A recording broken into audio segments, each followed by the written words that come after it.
After playing the game consistently for 393 days and beyond, here I am to share my manager mode tactics and what works best for me. That's some grass, bro. Yeah. Don't forget to like the video, subscribe if you're interested in more FC Mobile related content. Yeah, boy. This time, a lot of you guys may like to push rank in manager mode. I have been auto-playing manager mode since FIFA times, and I will share all my experience till now with all the tips throughout the video. So do make sure you'll watch the complete video. Earlier, it was required to remain in the top 8k rank to achieve FC Champion, which is not the case now, so more people can reach FC Champion and above. Just copying someone's tactic isn't going to help you in the long run. So understand them carefully so you can formulate them for yourself, so you can take it as a starting point and maneuver according to what works for you. First of all, it is an OVR dominant mode, so the higher the OVR, the better the chances to achieve higher stars. And thus, I always emphasize to build a squad that can be good across all modes. A max or a 1 OVR less is what one should try for. So don't expect a 115 team, for example, to achieve the results as a 117, but it will surely improve. Besides, try to be ahead of the curve to have an advantage in these modes. I tried, tested and achieved 50 stars not only in one account but both the accounts to make sure these tactics work across accounts. This is one of my squads. Diaz, Ginola and Bale make the attack, while Zidane, Iniesta and Lampard make the midfield. In the defense, I have Capdevia, Marquez, Barzaghi and Zambrotta, with Alisson covering the goal. Keep your better sentiment towards the left as I observe them to get more chances.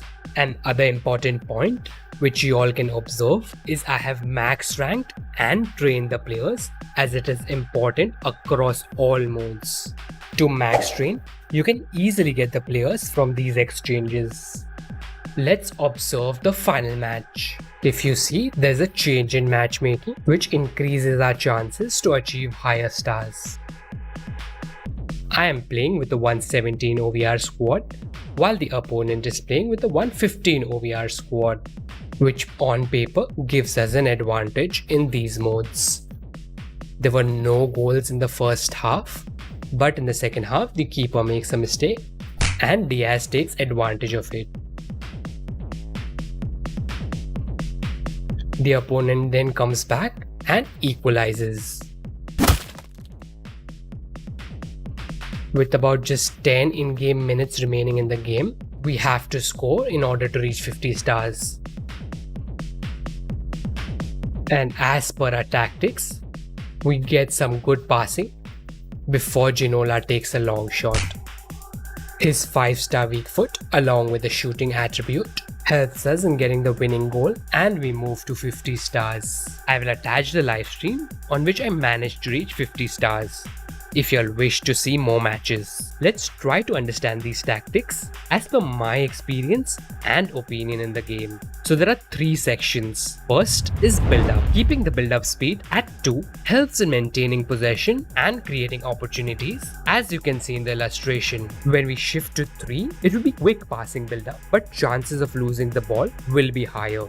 Notice the game for few minutes. Most times, you can just keep on auto and check what is working for your players. To be more attacking, especially in situations when you're trailing, move to 3. It will create quicker attacks. Alternatively, you can start with 3 and then shift to 2 when scored if you play manually. So choose whichever is giving you better results. I will keep it on 2 for now. Passing distance, keep it as 1, because as you increase, you will lose the ball more often, as it makes some really inaccurate passes when increased. Start with attacking mentality, and as per match situation, you can shift lower to defending if you're monitoring. It affects the position of the players and the possession of the ball he keeps. In attacking mentality, players go forward aggressively higher up the field. In defensive mentality, players drop deeper into defensive positions, as you can see in the illustration. Balance mentality being the middle ground. Organized position works better compared to free, which creates lots of gaps in defense. In case you lose the ball, opponent has a better chance to counter-attack. Second is offense. Passing tendency, keep it at 1, which makes players prefer safe passing with possession and dribbling, and creates slow build-up with more ball control. When kept on 3, will have more risky passing. 2 being midway. Crossing tendency, also keep it on 1 to avoid more frequent random crosses. Since crossing and heading mechanics are less effective in manager mode, even when kept on 1, you will see few crosses, and most crosses on general don't convert. Shooting tendency at 3 increases long shot frequency as shown in the illustration, due to which we have more shots taken, and more the shots, more the chances of a goal, and thus a long shot taker trait is very useful, especially in the midfield. We shall look at other important traits as well further in the video. Positioning organized works better as you have the right players at right positions. Wingers remain on the wing and strikers remain central as opposed to the free movement. Third is defense. The above two was mainly concerned when you have the ball. This one is when your opponent has the ball. Keeping the pressure on 3 increases the chances of winning the ball back quicker and pushes the opponent to make a mistake in pressure situations. As you all can see in the illustration, how the second defender is coming in. Lower width keeps a player more central.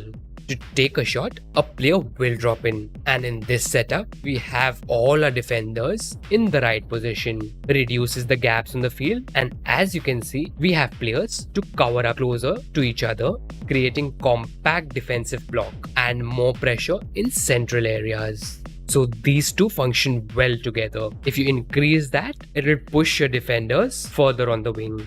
One works the best for me.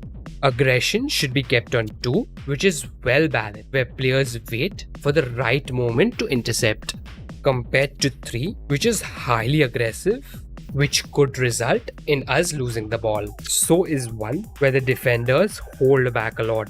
Backline cover has a better chance of intercepting an attack than relying on offside trap, which creates gap and is a 50-50. Try to keep these defending settings as it is, but it works really well since a long time. I have personally tried a lot of formations, including 4-2-4, 4-3-3 holding, 3-5-2, 4-2-1-3, and many others. The best that worked for me was 4-3-3 attack followed by 4-2-4. Y'all can try on the formation you'll use or check on the formations I mentioned, but don't lose OVR in that process. Try using players in their respective positions. If not possible, alternate position, but not out of position, because the game algorithm seems to affect as much as I have noticed, as they're statistically built to play a certain way when not manually controlled. Most of us don't build squads for manager modes, so whatever players you have, try achieving the highest OVR. But when you have a choice, look at traits, just like we do in other modes. The one that creates the most impact in my opinion is the long shot taker trait for attackers and midfielders.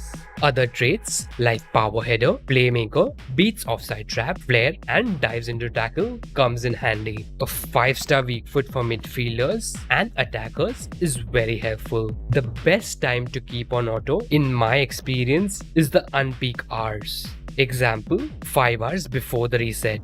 I will implement all these strategies on another account, where I have Son on the left wing, Eusebio on the striker position, and Bale that make the attack, with Socrates, Iniesta and Xavi making the midfield. Most of these players have the long shot taker traits, where in my defense I have Maldini, Kompany, Barzaghi and Thuram, and Khan is at the goal. I do have an option to play Ginola on the cam position or the striker position, but that drops my OVR on the cam position or the striker position, so I'm not going to do that. We could also keep some players on the bench, but I haven't required, and in auto the substitutes come in really late, so y'all can see whatever works for y'all, but don't lose the OVR. Get as many badges as possible to boost the stats. We are at 49 stars and we need to win this match to reach 50 stars.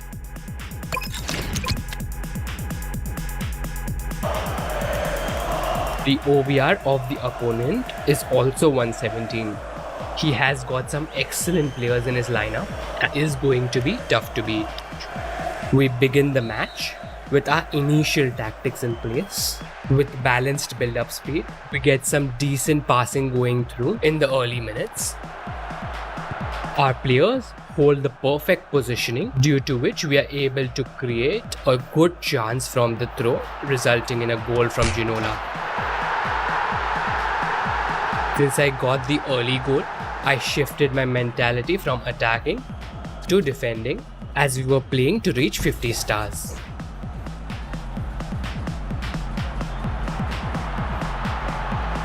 The players held back a little, but still creating an attacking opportunity, resulting in another goal from Xavi. I'm now going to reduce the build-up speed.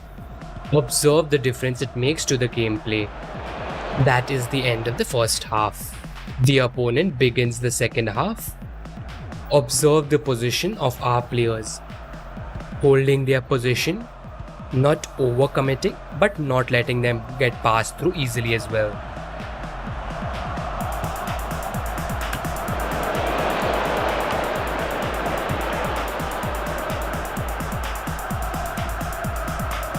The opponent creates another attack.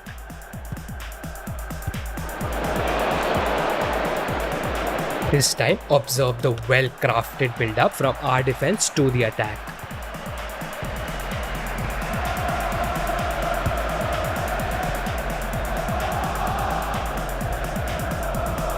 Some precise passing, resulting in another goal for us.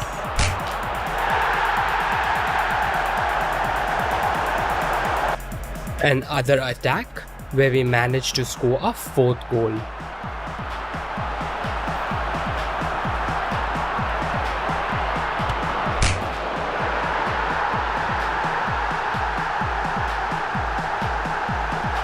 The opponent does get one back in the final minutes. The match ends at 4-1 with maximum of our goals coming from the midfield. And we managed to reach 50 stars quite comfortably. We can easily get the 50-star rewards with relatively lesser efforts compared to other modes. Watch other such videos here. If you found this video helpful, make sure to drop a like. Subscribe if you're interested in FC Mobile content.